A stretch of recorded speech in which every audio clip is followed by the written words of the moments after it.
This is the pitch outline that we have all of our companies kind of use. Not every company has to follow this absolutely to a T, but honestly, for most of our companies, when they try to change this, it doesn't work as well. Like the pitch doesn't flow as well.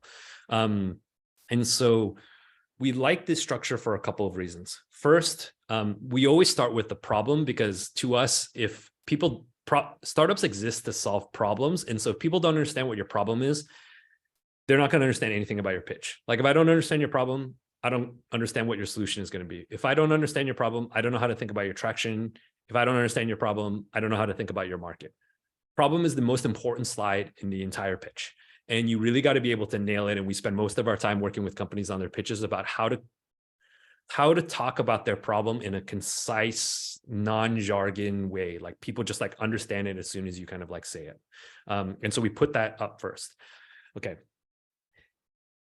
If you nail the problem and you hit that first, then obviously you want to talk about the solution, right? So the setup here is nail the problem, talk about what that is, and then talk about how you solve it. And it's a similar way. You should be able to kind of do this concisely.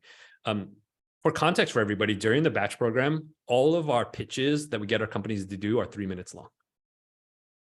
It used to be 5, and then we found out that 3-minute pitches are way better than 5-minute pitches. And I think YC pitches right now are 30 seconds, 1 slide. So if you are creating a pitch and it's like your pitch is like 15 minutes long or something like that, it's too much. And honestly, they don't get better as if they're longer. So you want to kind of put this down. The way that we think about these pitches oftentimes are, you want pitches to be like hooks of a song.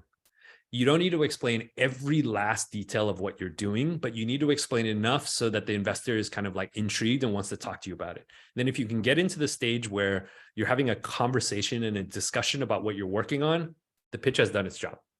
The pitch's job is not to convince investors. I think that's something that people get wrong all the time. Nobody hears a pitch and then hands you money. Never happens.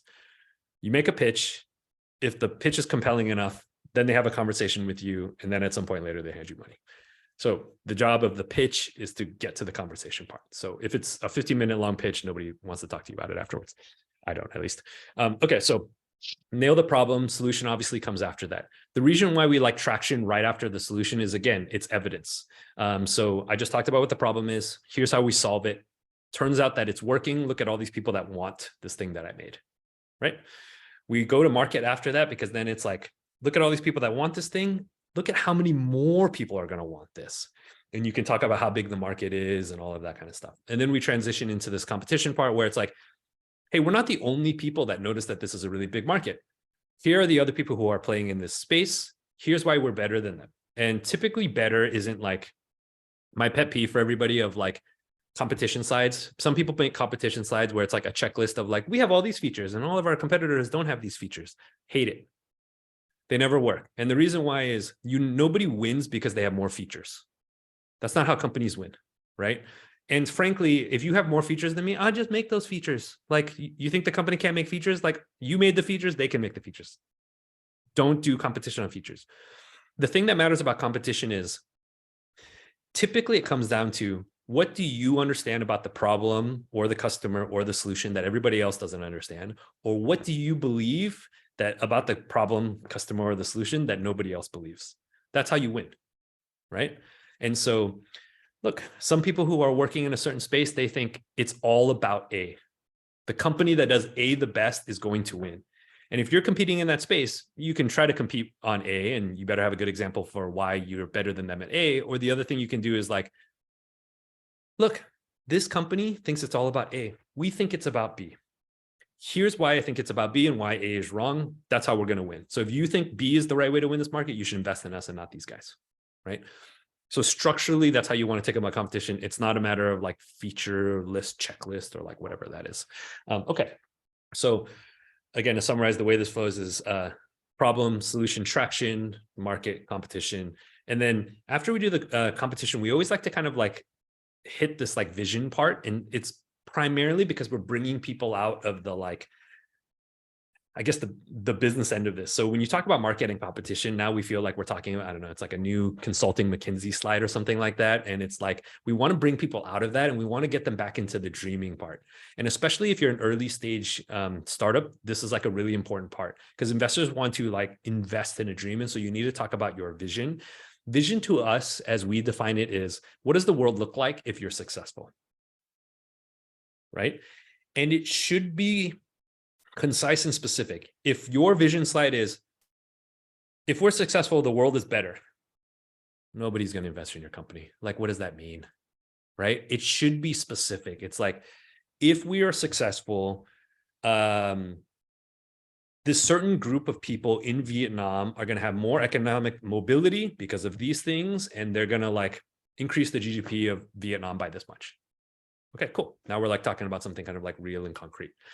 Then we talk about team and use of funds. Actually, we change this every once in a while, but the use of funds is different. Sometimes people put use of funds as like, we're going to spend 10% on engineering, and then we're going to spend 20% on marketing.